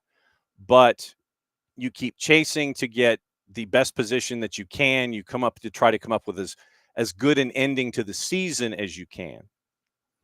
And then I think that if it gets to that point, you will see more of the younger players starting and trying to figure out how they integrate into this entire discussion. As you will Barakal, Alzate, Leo Afonso, um, all of the folks that have been uh, brought in, you will see them. You will see them more. If they earn the minutes from what we see during the week, outright, and then the younger players. Leo Afonso actually got minutes for the twos on the weekend just to try to get some minutes under his belt. So, Mihai, Barakal, Alzate, Afonso, the younger players, like I said, until there isn't anything to chase after, you go with your starting 11 and you push and you push and you push. Because that is the mindset that you've got. You don't, even if the math is foreboding, and once again we can look at last year as an example. Even if the math is foreboding, you keep pushing because you never know what's going to happen. And so you want your top line players to continue pushing. You want your younger players to continue to push. So because there is something to push for. For the younger players, it's more playing time. For the younger players, it's to integrate. For the established players, it's to assure their spot. And for the coaching staff to determine, okay, what does it look like with the decisions that they have to make in the offseason? And there are plenty of decisions to make. So it is it is something to be chased after. There are always things to chase after until through the end of the season, but on various levels there are still things to chase after. So you don't throw in any kind of a towel, and you just see where it goes. Until you're eliminated, you're not eliminated. I know that sounds very Yogi Berra-ish, but that's the case. And then you see how the players are Monday through Friday. You see how the younger players are stepping up. You see how the senior players, that makes them sound like they're like 80, but the veterans, see how they all integrate together. Like I said, Mihai, Barakal, Alzate, Afonso, the younger players, and everybody's chasing for something. Younger players are chasing after more playing time. Younger players are chasing after starting 11 spots. Veteran players are chasing after either a contract renewal of an option year or trying to show a future employer that they are worth being employed. And if you don't show those characteristics, then obviously you'll get found out one way or the other. So that's what you're staring at here. Now, like I said, I know the numbers are what the numbers are in the standings. Trust me, I know what the numbers are. But there's a lot to look for, and you never know what's going to happen in the process. You could find relationships on the left-hand side that you've got on the right-hand side. You figure out who those players are. You figure out what Ronnie Dyla is looking for. You figure out what the staff is looking for. Figure out who those players are. As the players continue to integrate with one another and figure out what those relationships are. Remember with Tyler, we were talking about what we're seeing with Alexi, Miggy, and Ronald. That triangle over there on the right-hand side of the attack, that's finding some rhythm. And now it's trying to figure out how to replicate that on the left. Is it Luke? Is it Saba who's with Sleesh? What's your left back situation? I know that you were trying to figure it out with Pedro Amador until he got injured. No update on Pedro Amador either. And now Brooks is having to play out of position. And then you're trying to figure out, okay, what do we do here? And obviously, if Brooks can't go, then does that mean that Ronald turns into your left back against Toronto? And then you figure out what your right back situation is. So there are a lot of X's and O type questions that you look at here with 3 of the 4 at the back, then figure out how, see if there is an injury, then something shifts, and then how do you fill that space? So those are the larger questions as we get ready for Toronto. What does the left-hand side look like? Then what is your midfield? How are you filling in those spots? And then what is the situation at left back with injury? So that's what you're getting into with Toronto coming up in a bit. And then Abby's discussing that they had Josh Cohen starting their match, and I think a part of that is a rehab also, where Josh is coming off of injury, and so you're trying to get him minutes to get him back into playing shape, and possibly be the number one backup. But I mean, obviously, Jaden Hibbert is making a case, and so remember that Jaden has 3 subsequent option years after this season on his contract. So keep an eye on all of that, and we'll go through obviously all of the contract stuff that is attached as we get into the off season and figure out what's going on. And those, I think it's 11 decisions now that have to be made, whether it's for renewals or contracts or discussions or what have you. And morning Wiley, morning Abby. Let's see. So Abby and Wiley and MATCC 99. Congratulations for the competences. Okay. Abby says she's got a hook for me. She'll put it in the Abstermobile. Load in at 9 a.m. Leave it in the media suite for Joe to give to me. Yeah, that is probably the best idea as we try to figure out everything that are there. So yes, thank you, Abby. And I know that there's a lot of let's see, how do I phrase? Y'all ain't happy about this season. And I mean, if anybody is, then I don't know why they would be. But to one of the points that Wiley is making in the Twitch pitch, literally, I mean, you look at this season, know the wins and losses and the expected output are far disappointing than anyone probably could have imagined on a bunch of different fronts. But I think out of this, I think that what we have seen is proof that the development of the younger players through the academy and the twos and all of that continues to flourish. Because you saw the continued growth of Jay Fortune with national team duty, and we reserve the right to be mad at Saudi Arabia's national team and Irv Renard until further notice. Because, I mean, you would picture what this midfield would look like with Jay, and he's injured, so you can't. But you see Jay, you see Matt Edwards, you see Jaden Hibbert, you see obviously Ephra and Noah as a part of the discussion before they were moved to Montreal and Colorado, respectively. But then you have Dominic Chongqui, who's on a growth curve and trying to solidify a spot on the first team. Right now, Dom is trying to navigate all of the expectations of those first team thoughts. And Dom was playing in the 3-4-3 on the weekend against Crown Legacy. So the growth is there. The players are there. Will Riley, another example, once again. Will Riley getting in first team minutes. Will, Jay, and let me know if I've skipped anybody. Will, Jay, Jaden, Matt Edwards, Ephra and Matt before they were moved on. DCQ. And I know I'm forgetting folks, but I mean that's to give you an example of the growth and the promise that is there that continues to develop. Well, and Wiley, I mean, they do get moved on, and by players who perform worse. But I mean, you don't know that until it happens. I mean, you have your research that is done, and there's only so. I mean, when we look at, and I know Wiley, you had mentioned it, the idea of the tweaks. I mean, there's only so much that a coaching staff can do Monday through Friday. It's up to the players to perform in that. And if the players are just missing, if the connection isn't there, that it's just off a bit, and there's only so much a coaching staff can do.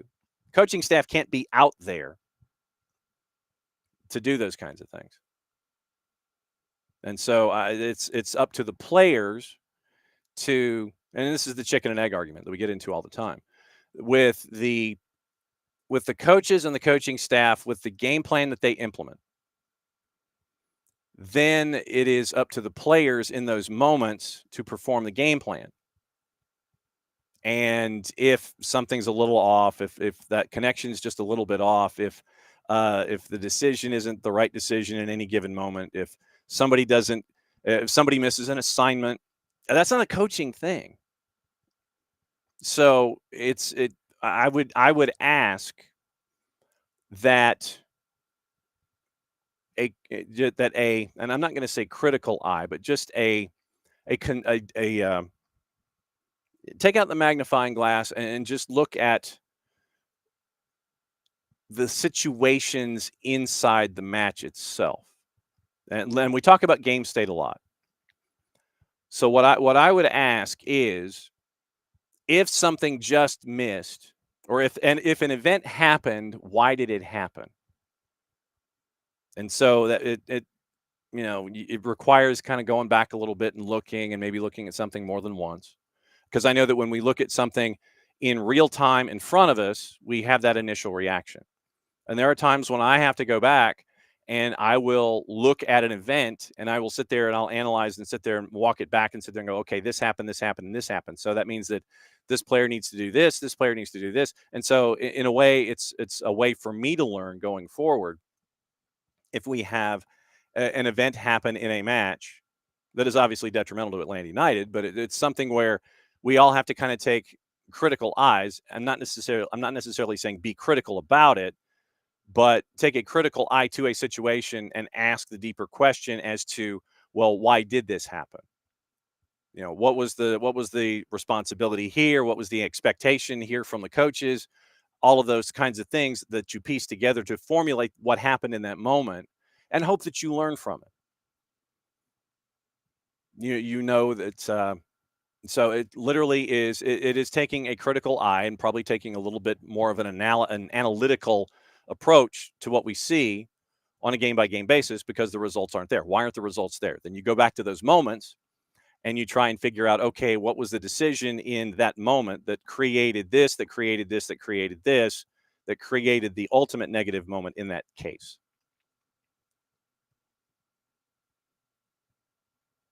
And so, and Wiley, to your point, yeah, it sounds like the job of the coaching staff. Yes. And so if the coaching staff, if we have a critical moment, let's just say capital C, capital M, critical moment. If we have a critical moment that happens in a match, then why did it happen? Well, then if player one did this and they were supposed to do this, then that comes down to decision making in that moment, as opposed to what was taught, or I don't know if it's teaching, but if in practice the coaches lay out a scenario where, okay, this is going to happen with this guy, or this guy, then, and some of it is also instinct too. So it's just a deeper understanding of a moment in a match where, okay, did a player overcommit, in a moment? Did a player crash when they probably shouldn't have, even if it is their natural instinct to do so? So I think it's just what I would ask for is, in these moments, and I mean it for both a coaching situation and for a player in that moment. So take a moment in a match, whatever that moment is. I don't know, mark it down on a piece of paper or something, and sit there and go, okay, this happened. Why did it happen? And then almost go film room and go back and back and back and back.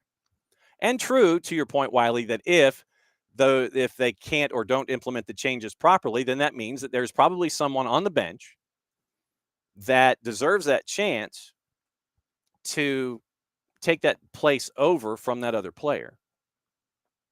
And then it's an opportunity for those younger players or those other individuals on the roster that are not in the starting 11 to take advantage of a situation. And so that's where we look at when it comes to game state, is literally just sit there and go, okay, this happened. Why did it happen? And what could have been done differently to come up with a different result? Take that information, hope the player learns from it, and apply it forward. So like I said, it literally is, it's almost like taking notes on a game by game basis. and sitting there and saying, okay, well, if the player did this, and if it's the same player that did the thing, and if the same player did it again, then it is time for a decision to be made about, whether or not this player continues to start, regardless of the level of experience that they may have and the trust that was there for the coaching staff. So, yeah, I know it's like taking a deeper critical eye into something. And so that's what I would ask, is that while we have our initial reactions, at the same time, take the information from that, work backward a little bit, and and have a deeper understanding as to what happened in that moment. And if I'm not doing that, then let me know. And so what I would like for us all to do literally is sit there and learn and go forward. Um, Trust me, I am not I am not the A plus plus when it comes to analyzing things. And I will sit there and I have to look at something. I'll shuttle through it 3 or 4 times just to sit there and try and figure out, okay, in this situation, this happened here, here, and here. And for me, it's a combination of looking at something more than once. And then I guess that's the beauty of having Apple TV, and looking at it and analyzing it, taking notes and understanding, okay, if A, then B. So that's kind of where I am at it. I am a visual learner, and at the same time, I have to take the metric crap ton of notes. And you've known me for as long as we've been together, that I take copious notes. You listen to me on the post game show, and I am looking with I'm listening to post game press conferences, and I'm taking furious notes.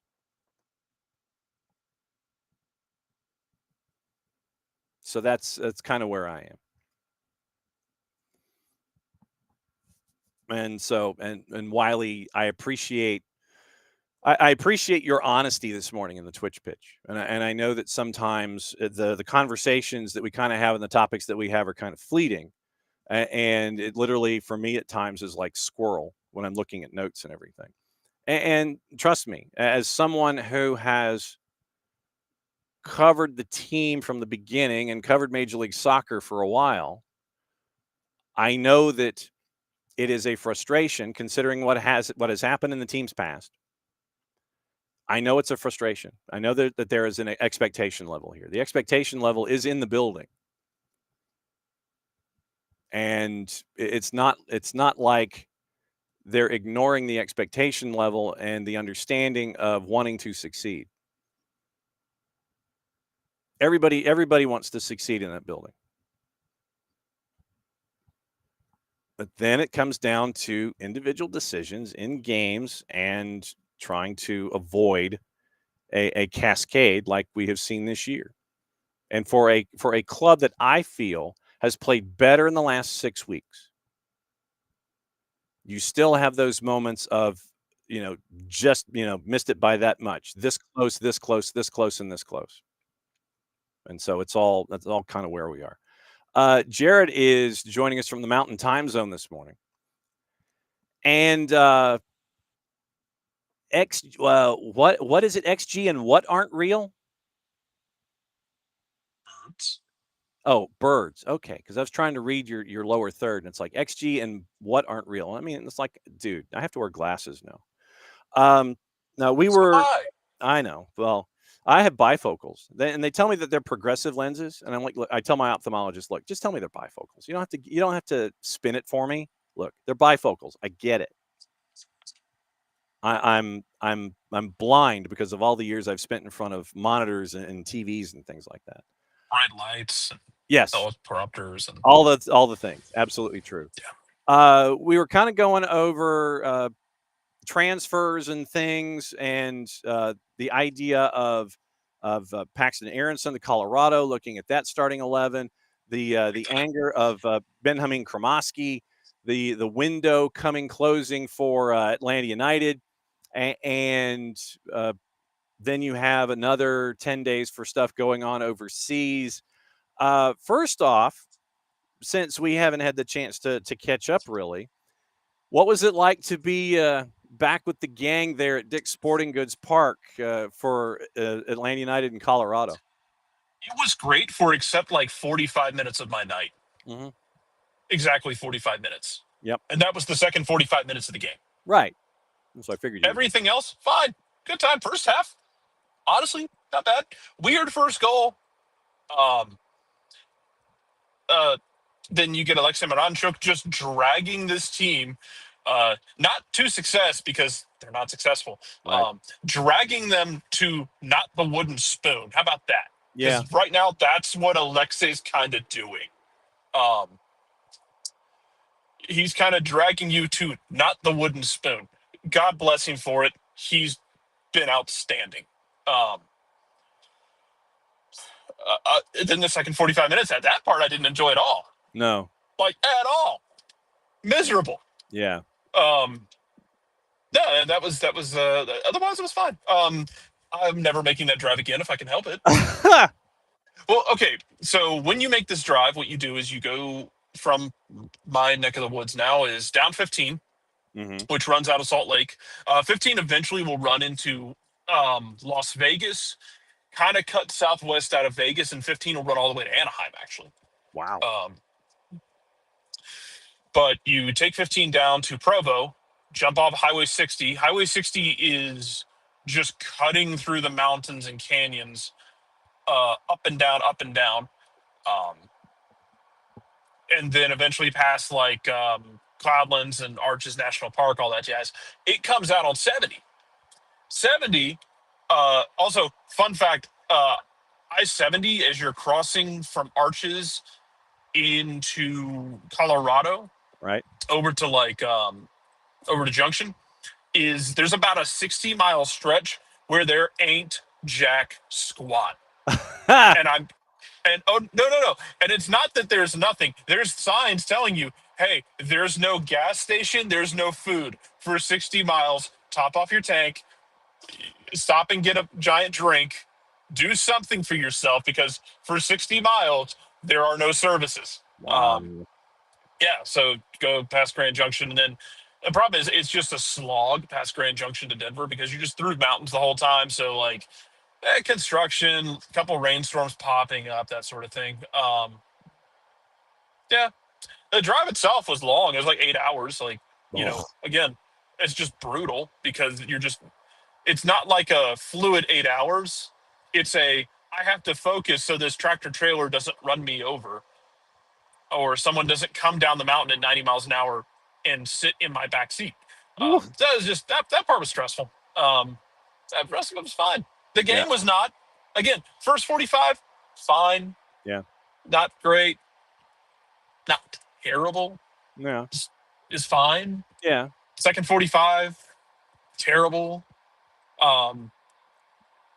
Yeah, man. Well, but I mean, but first, Just waiting for the end of the season, brother. Oh, I know, but we were kind of getting into that discussion about playing the kids and that kind of a thing when it comes to trying to find out what this roster can do this season, leading into next year. So what your options are or / should be. When you look at that second 45.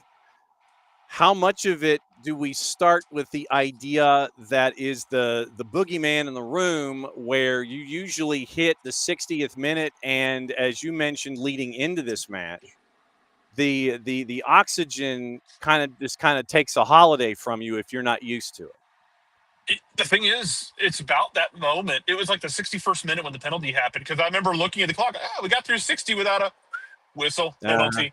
Shit. It's kind of what my thought process was. I looked at the clock. It's like 61 minutes, 62 minutes. Like, oh, look at that. You got through the 60s. Then the whistle happened. I'm like, great. Perfect. That's art right. That's art right there. That is timing, and comedy is about timing. Yes.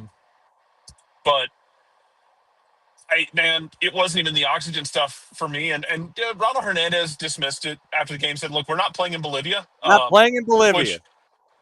Look, man, spend 10 minutes with Ronald Hernandez, and you'll enjoy those 10 minutes, because he's relaxed, but he's also really damn honest about it all. Like, he did not pull any punches.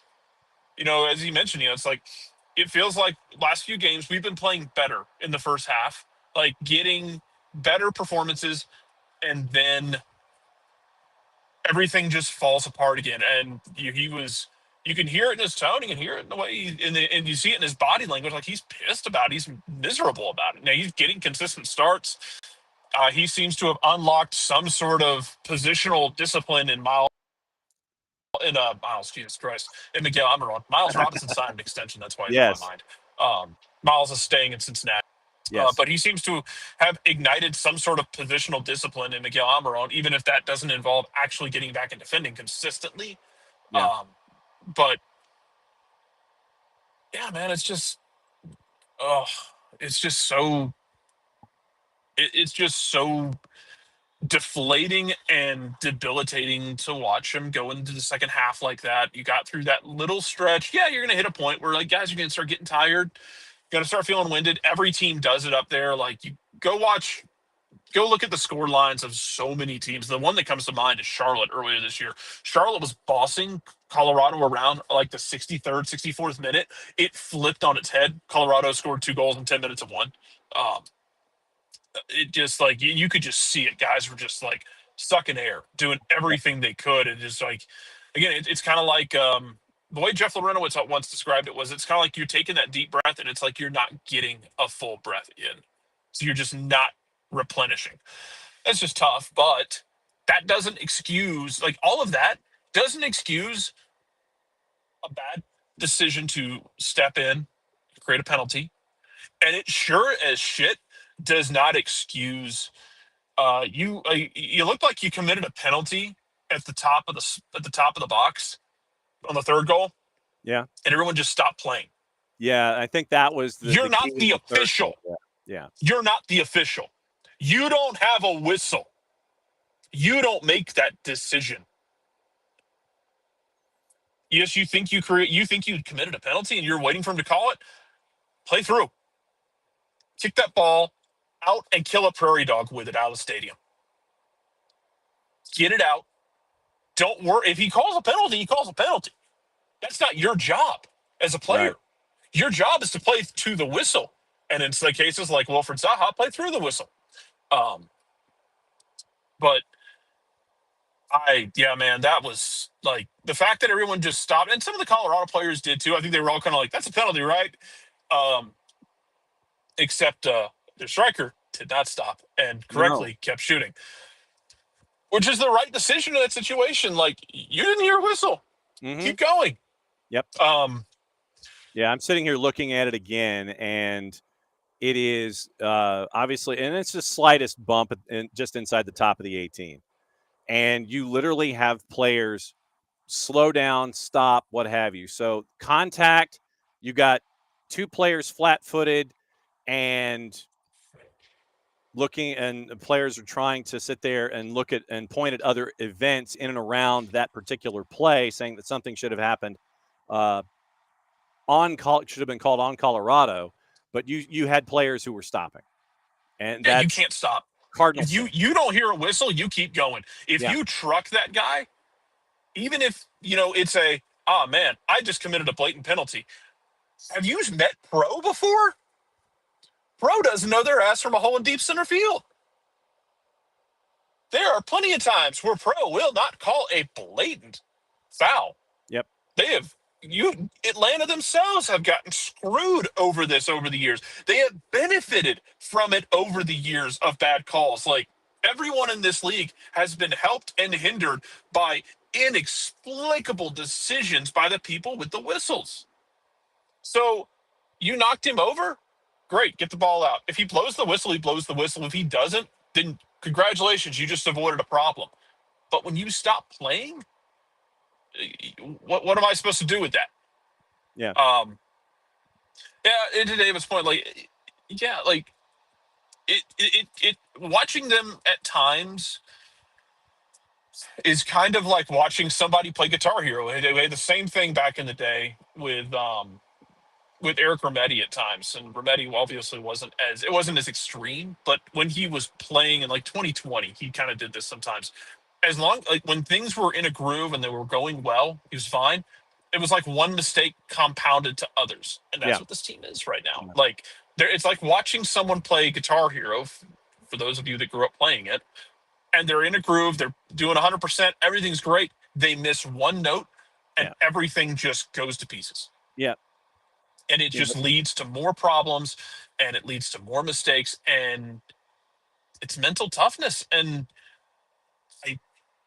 you have already cleared 3 or 4 guys out. You've changed out a couple. The high I really like so far. Alzate seems like he might kill someone on the field, but also he's technical. I like him a lot. Yeah. I like what we've seen from him. Barakal, jury's out. It was a bad game for him. Yeah. The other night. I looked at the penalty that the foul that created the Navajo penalty attempt at 2-1, and it was slight. It was a slight call because it was to me, and Abby, we're not mathematically out yet, but you're not mathematically out in the way that the Braves are not mathematically out. Yeah. I mean, right now no one is mathematically eliminated from the postseason yet. You're not mathematically there, but for all intents and purposes, you're not going to the postseason. I mean, you would have to win out and get help. Yeah. Like lots of help. Yeah. So yeah, you're not mathematically out, but you're done. So which leads to my play the kids motif continuing, which Will Riley was fine the other night. I liked Will Riley a lot. Would be very interested in starting Luke if he can go 90. Don't know how Luke is feeling about going 90. If he's willing to go, if he's physically able to give you 70 to 90, start Luke, because Luke is the winger that you need. Maybe not in terms of like, yeah, you'd love to go in a perfect world. You'd love to like put a bunch of this roster on an airlock and then go get like some impact monstrous left winger. But the mentality and the performance you're getting from Luke is what you need right now. But yeah, the foul that leads to the penalty, to me, it's lazy. Like it's kind of like we talk on basketball about when you're defending, you got to move your feet. You can't just reach. And it kind of felt like on that penalty, he got caught reaching. You stick that foot out there and leave it for a half second. Any attacker worth their salt is either going to just like jump over it and leave you standing there, or if you're clumsy about it, they're going to hit their leg on it and go down, and that's contact. That's a penalty. You can call it soft all day long. It's contact. You left your foot out there, and it's when you're coming into the game, I can't have you defending in that moment like that. Like, just defending isn't always about winning the ball off of him. Yeah, it's great if you can take the ball off of the attacker. Great if you can trigger something going the other way. But if you can hold him up until reinforcements arrive, if you can force him onto his bad foot down to the end line where he has nothing except a blind cross or has to play it back, that's successful defending too. You don't have to stick in there and take that risk all the time. I don't have the math in front of me, Abby. I don't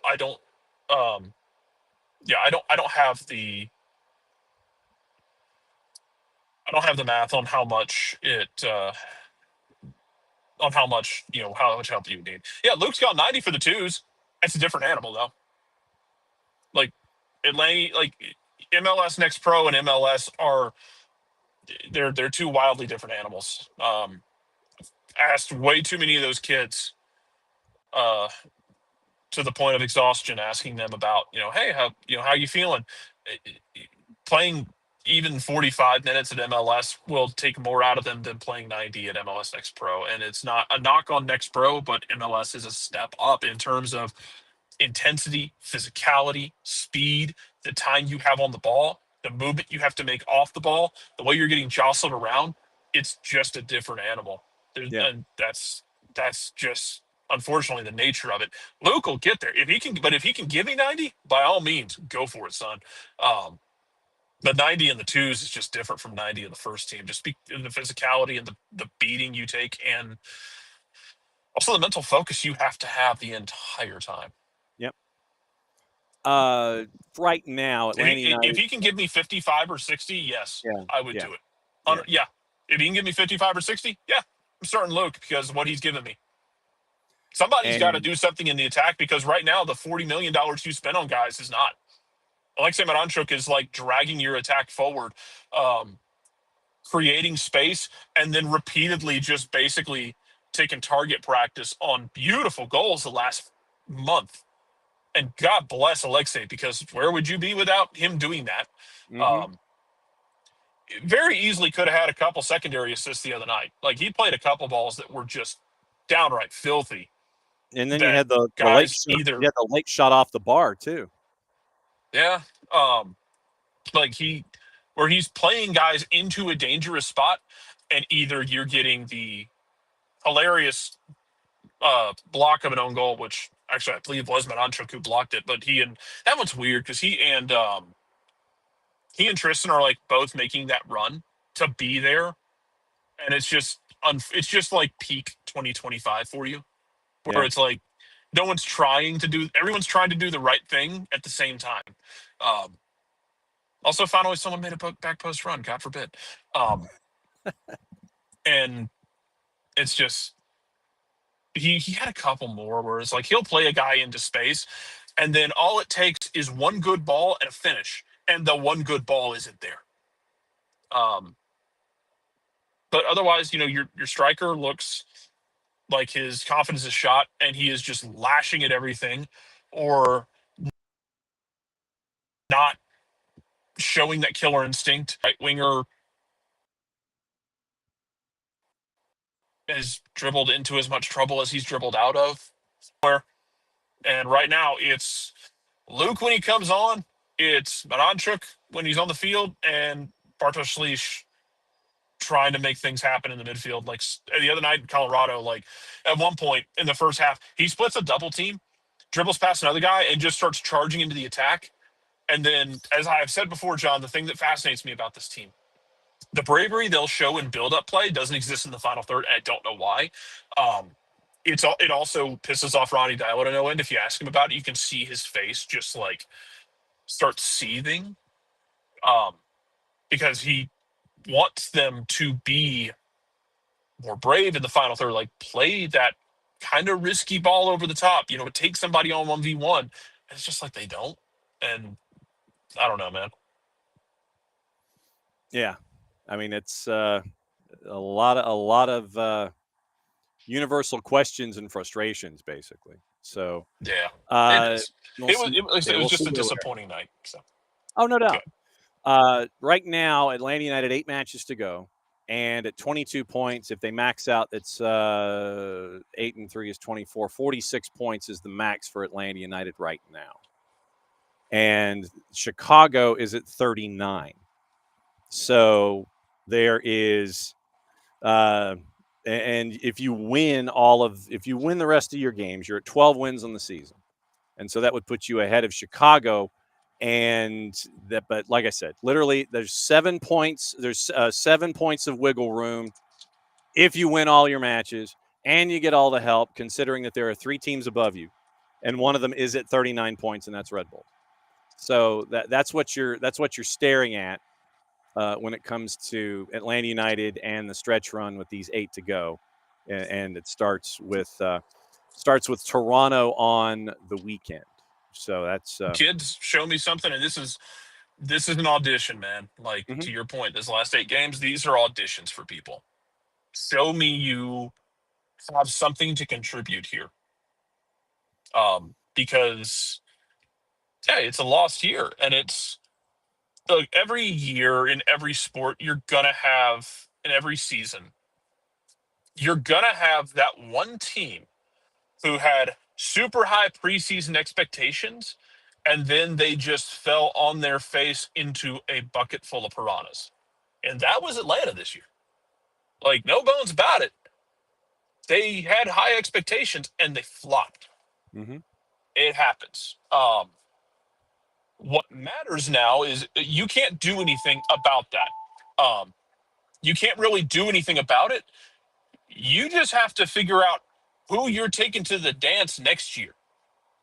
Like, for me, that's what matters. I want to see which academy guys, like obviously Jay, when Jay's healthy again, which I don't know what his timeline is. Right. Will has shown you something. Luke has shown you something. Cooper Sanchez feels like it's real close, and I would love to see Cooper get some time with the first team, even though that midfield's going to be kind of crowded. Yeah. But you, at this point, like, you can get pissy about it, and you can moan about it, and that's certainly fine because of what you expected versus what you got.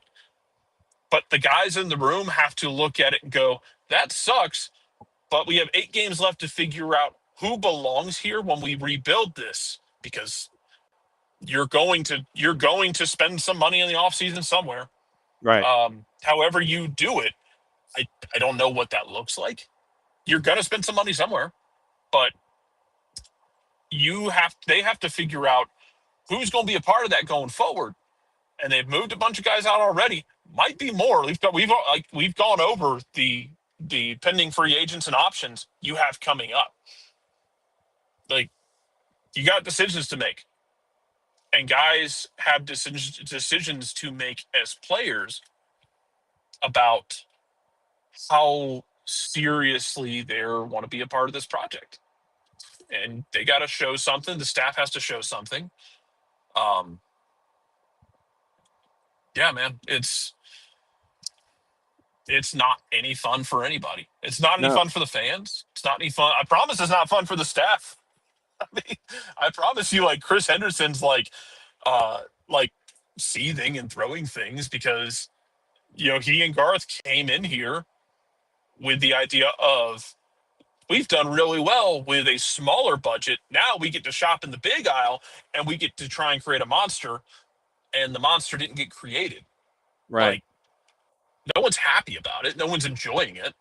And they know that their jobs are on the line if they don't do the job, which is, I don't know, I feel like it's kind of lost sometimes. Like, yeah, coaching staffs are never happy about it either. They're the ones who are going to be losing sleep as well about their jobs, just as much as players and just as much as higher level staff. So they all got to figure it out. And I don't know. I don't know what that looks like for them. These last 8 games, for me, it's kids, show me something. Fringe guys, show me something. Show me that you belong to be a part of this core. And if you don't, then I'm going to go find other guys who are a part of this core. And as I'm about to short time on you and give you an Irish goodbye, go shop in the league. Go find some deals in league if you can. I don't know who's free agents. I don't know who's available, but in this new market of interleague transfers, go shop in the league. Tell me what you find. There you go. And so there you go. As Jared gives me the Irish goodbye, and I guess there he goes. David, biggest takeaways this year: Jay can be an everyday starter with Bart. Yeah, and like I said, I think that the midfield with Jay and Bart can cause some serious problems for everybody in the league. And like I said, there will be continual hostility toward Ervinard and the Saudi Arabia national team for as long as we feel it's justified.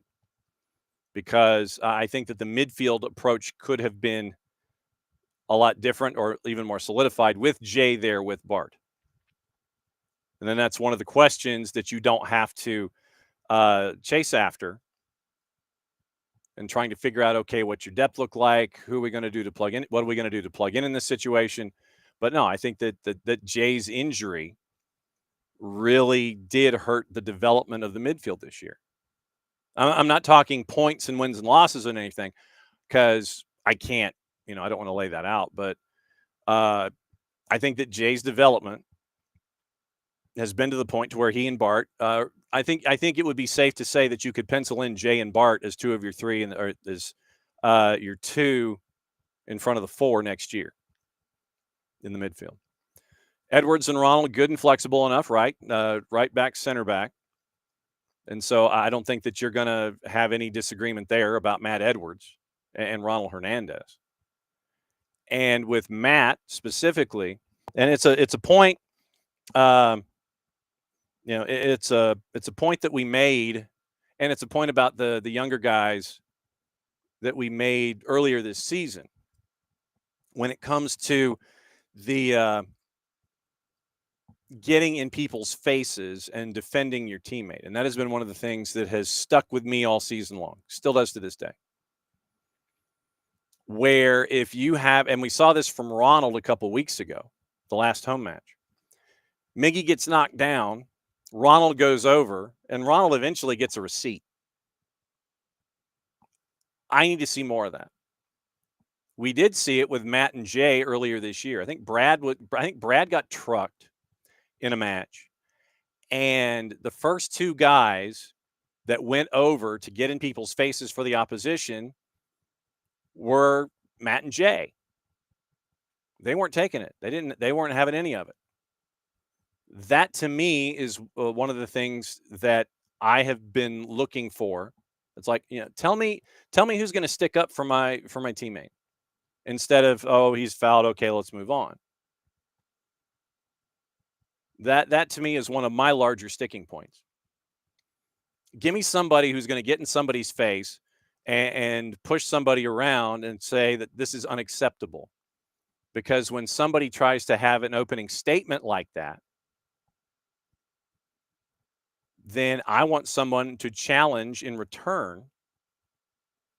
And so that's, literally something as simple as that's not going to happen here. I want people in people's faces. I want fingers.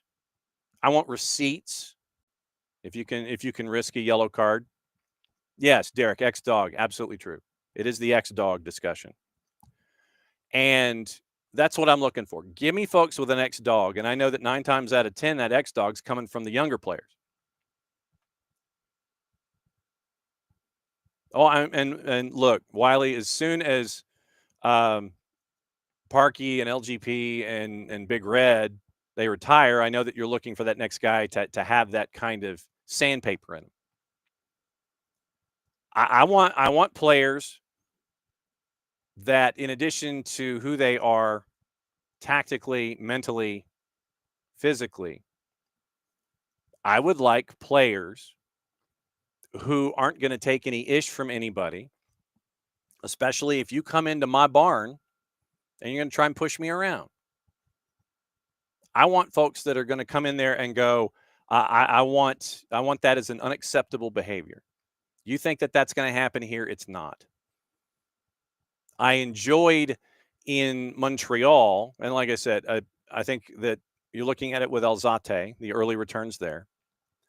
I think that you see that with Baracol, where Baracol basically, and Prince Owusu, and this goes back to the Montreal game, where Prince Owusu is pushing people around, and he should have gotten a card long before he did. And he's fallen down, and it's making a mockery of the whole thing. And then late in the match, in the second half, he tries to draw a foul off of Baracol, and basically Prince Owusu bounced off of Baracol. Baracol basically just looked down on him, and literally and Owusu is, writhing in agony on the floor at Stade Saputo. And Baracol basically, after the bounce off and Owusu's kind of rolling around, Baracol just kind of looks down at him and goes, yeah, whatever. That kind of behavior as a part of your DNA, that's something that I have always wanted to see more of. Give me that X-Dog. Give me somebody that's going to stand up for a teammate. And like I said, I think we see that with the younger guys. And I'm waiting for the veterans to assimilate with that idea as well. So it's like, hey, and I think we've seen it from Alexi a couple times where Alexi's going to get into scrums and he's not going to back down from anybody. But I would just like, if something happens to a teammate, sticking up for that teammate. Like I said, that's one of the big things for me that I have constantly wanted to stare at. Okay, let me take the quick tour, and then we will let you know. All right, remember, tomorrow and Friday, I'm in a hotel room. So tomorrow, we still are chasing guests, obviously trying to figure out when KCD can come visit. And we're still chasing opposition research for Toronto because our friends from Footy Prime are still kind of on summer break, and they're going to be back next week. So right now, tomorrow, it is the Power Hour from 10 to 11 with our buddy Nino Torres from Gold TV, and we have to talk about what we talked about in hour number 1 with Benfica. Got to talk about that. Then we'll talk about Libertadores Sudamericano. If you can watch it tonight, watch it tonight. It was crazy last night, both tournaments. And it's a great reason to get Fanatis at fntz.co/soccer down here and watch all the madness that was there last night. Racing and Peñarol, and it was ATLUTD, and I can't remember the other one, but yeah, it was. There were two matches late that were just nuts. And the Racing Peñarol match had a fantastic finish. Then you had another match. Oh, Sao Paulo was the other one. Sao Paulo and Nacional. So those matches last night, more tonight on Fanatis. And once again, helps them out, helps us out, helps you out. Continue to be a true degenerate when it comes to adding countries that you can watch. Olive and York, you can get your jersey. Marshall Islands, get your gear. SoccerDownHere.net, get your SDH gear. And Grady Baby, get your Grady Baby gear with SDH. You help out middle school soccer programs attached to the Atlanta Public School System. There's your quick promos. So tomorrow, like I said, we're still chasing Oppo research. We're still chasing KCD when we can figure out when we can catch up with her. Power Hour is the same tomorrow. I will be in Valdosta in a hotel room, and it's going to be a hard out at 11:05. Might be 11:10, knowing how Nico and I go. Then Friday, I am in Milledgeville for high school duties. Ross Smith from MLS and Apple TV is going to join us at 10 o'clock. That much we do know. Hopefully our friends from Beyond Goals Mentoring can join us at 9:30, and then we can chase after the other stuff to get you ready for the weekend. That much we do know. That much we know. All right, run through. Wiley, what are you doing? So Wiley, being an intrepid producer. Let's see what we got. Yeah. Oh, the old Lorenowitz, and then the massive fall down. You've got to be kidding me with that. Playoff Escobar, Big Red, all that stuff. Yes. Yeah, the X-Dog. Absolutely true. Yeah. Well, like I said, I went and looked at it. I was like, wait a minute, breaking news. But no, it's the X-Dog with Lorenowitz and I'm guessing it was regular season Escobar, not playoff Escobar. But anyway, okay, here's transactions that we need to kind of keep an eye on. Remember, today, tomorrow, last day of the window for Major League Soccer.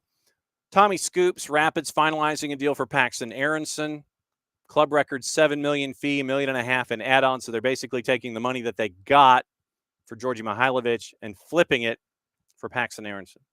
DP deal for Aronson, currently en route to Colorado. Villarreal closing in on a deal to sign Tani Oluwaseyi for Minnesota. Not done yet. Agreement in principle reached. Final details to sort out still. Fee believed to be in the ballpark of $7.5 million. Fire officially acquired Canadians international center back Joel Waterman from CF Montreal. 500 in Garber bucks, another 100 in add-ons. New England finalizing a deal to sign Israel international forward Dor Turgeman from Maccabi Tel Aviv. $5.5 million fee, U22 signing, full agreements reached, getting done ahead of the window closing tomorrow night. Caden Clark arriving in D.C. ahead of a move to D.C. United. Caden Clark, who hasn't he played for in Major League Soccer?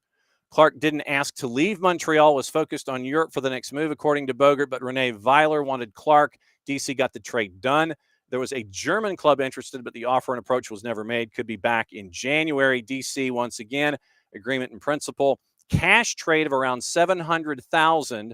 Clark will hit DC's roster via the U22 initiative because he sure as hell couldn't do it as a DP. So Caden Clark to DC. And last night, Miles signs the new long-term deal. Long-term, it's like 3 years. New deal guaranteed through 27, option for 28. Previous deal set to expire this winter. Cincinnati locks in Miles for another couple of years. Charlotte finalizing a deal to sign rising Benin international attacker Rodolfo Oloko from Custocia. Fee could be up to $6 million, as Fabrizio Romano has called it. Oloko, who is 18, likely to stay in Croatia on loan until January. According to Bogert, he may start with Charlotte's second team, Crown Legacy.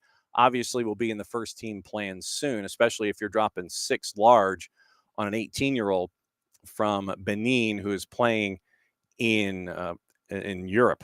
So there's once again that's your early rundown for some of the moves in MLS. Minnesota United submitted a bid to Nice for Algerian international winger Bilal Brahimi. Luca Bendoni, the first to talk about that one. 4 caps for Algeria joined Nice for a fee reported to be $7 million in 22. Last year on loan with Sint-Truiden in Belgium. Timbers officially signed Paraguayan international midfielder Mati Rojas They've added Christopher Velda and Felipe Carballo. Now they add Mati Rojas as a part of their work. Minnesota United submitted a bid north of $2 million for South African international winger Relebohile Mofokeng from Orlando Pirates. 20-year-old, big talent breaking through for club and country. He'd be a U22. And Minnesota United are long-term admirers of Mofokeng.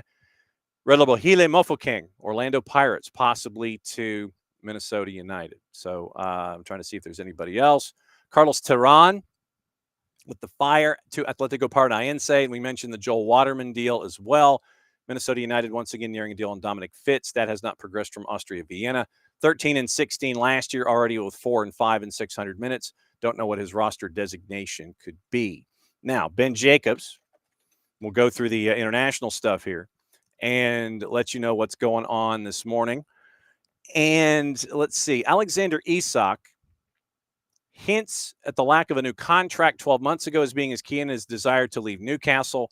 Statement on Instagram is a clear indication he doesn't plan to reintegrate. Liverpool prepared to bid again if given encouragement. Understand a 120 remains Liverpool's valuation. Unlikely should a new bid materialize. It'll be close to 150, not a number Liverpool have ever been directly quoted. So Isak went on his Instagram, said that he'd been the reason that he was not at the CFA or the PFA Awards. Obviously, he said it didn't feel right to be there, kept quiet a long time while others have spoken. That silence has allowed people to push their own version of events, even though they know it doesn't reflect what was really said and agreed behind closed doors. The reality is promises were made, and the club has known my position for a long time. To now act as if these issues are only emerging is misleading. When promises are broken and trust is lost, the relationship can't continue. That's where things are for me right now and why change is in the best interest of everyone, not just myself. So that came from Isak. On his social media. Newcastle has made a 35+5 offer to Brentford for Johan Vissa. Vissa said he has made it clear he wants to go to Newcastle and wants the move. Alex Crook helping out in that. Newcastle assessing whether to return. $40 million was their third offer, and a top-end valuation given Vissa has 1 year left on his deal. Brentford have a club option to extend. Let's see. 13 minutes ago, the bid was rejected. No surprise, according to Alex Crook, exclusively revealed. Brentford say they're only going to sell for 60. Juve have approached Chelsea about signing Carney Chukwuemeka. Chelsea continue to insist on a permanent. Dortmund have already had multiple offers rejected. Let's see. Galatasaray in talks with Manchester City over Manuel Akanji. Nothing agreed yet, but they are pushing. We mentioned Juve and Chukwuemeka. Douglas Luiz set to join Nottingham Forest with Alex Crook and Ben Jacobs reporting a loan with a £25 million £25 million conditional obligation to pay. Kai Havertz has picked up a knee injury. Severity still being assessed, according to David Ornstein. Arsenal now exploring a new attacker in the final days of the window. And the deal for Douglas Luiz, by the way, was driven by Adu, his agent. Crystal Palace close to an agreement with Leicester for Bilal El-Hanous. £30 million plus, package broadly in place. Moroccan attacker wants the move. Palace is now deciding whether to proceed or bid for Tyler Dibbling. Christos Solis is another leading option. Club Bruges prefer not to sell. Eze training is normal until Palace inform him a replacement has been found. Porto in talks with Arsenal over a loan plus an obligation for Jakub Kivior. Deals dependent on Kivior asking to leave, as Arsenal are happy to keep the defender. Leon Bailey, Roma confirmed, joined on loan from Aston Villa, €3 million loan, full wage coverage. Roma also have a €22 million option to buy. Yesterday, Newcastle said they did not foresee the conditions of an Isak sale being met, disappointed by the striker's statement. Newcastle also say Isak could still be welcome back. That doesn't look like that's going to end well. And apparently Alejandro Garnacho is holding out for Chelsea and no one else. All right, what to watch, where to watch it, how to watch it. We'll let you know what's going on in there. And once again, Soccer on TV starts today. Handful of women's soccer action going on, and it is all on the Plus and on SEC Network. Texas A&M and Missouri have home matches at 8 and 8:30. In the pro ranks, it is Copa Libertadores, Estudiantes Cerro Porteño at 6, Internacional and Flamengo at 8:30, League One at 3 o'clock on CBS Sports Network with Bolton and Reading. Maybe you get to see Derek Williams at 3 o'clock. Bien en Español simulcasting. Leagues Cup tonight. Inter Miami and Tigres at 8. Seattle Puebla at 11. Champions League on 2 to NA. Basel and Copenhagen at 3. Unimas has both of those matches as well in the Leagues Cup at 8 and 11. Season Pass has all 4 matches. Inter Miami Tigres, Toluca Orlando City, Seattle Sounders Puebla, Galaxy and Pachuca, by the way, an 11:45 kick out west. League One, 2 matches tonight on the Plus. Jägermeister Cup, 4 matches going on. Indy 11 Greenville, Loudon Sacramento, Rhode Island Birmingham, San Antonio, and Hartford. Champions League has 4 matches at 3 o'clock and qualifying on Paramount Plus. Then include Bodo Glimt, Sturm Graz, Basel Copenhagen, Celtic and Kairat, and Fenerbahce and Benfica. We mentioned Bolton and Reading on Paramount Plus, Orange County and San Antonio from the USL Championship at 10 o'clock. CONCACAF Women's Champions Cup, CBS Sports Network, 7 o'clock, Gotham and Monterrey. ESPN Deportes Women's Champions Cup, simulcasting Gotham and Monterrey. Alajuelense and Club America is at 10. ESPN Plus is simulcasting. So that is the show for this morning. And thanks for dropping by, as you guys always do. And we get to talk, and we get to kind of talk things through on a Wall Pass Wednesday. Thanks to Tyler for coming by, talking about interior decorating and everything. Once again, tomorrow, hotel room, Valdosta. Power hours the same from 10 to 11. Still chasing guests for opposition research. And we will get you ready for the day as we go. We'll probably talk Leagues Cup. Oh, that's right. I was going to talk about juice boxes. Hang on just a second. Juice boxes tonight in the Leagues Cup before we get out of here. Man, it's like you sit there and it's like, oh, I forgot to do this. Oh, I forgot to do this. Forgot to do this. So where are we here? So is it Central and South Central America and North and Central America? There we go. That's how it's designated. Leagues Cup. All right. Matchups tonight. Inter Miami favored at a plus 124. Draws a plus 282. Tigres a plus 171. Toluca favored at a plus 138. Purple team a plus 163. Draws a plus 263. Seattle minus 244 gets Puebla at a plus 538. Draws a plus 392. LAG a plus 177. Hosting Pachuca at a plus 136. Draw is a plus 243.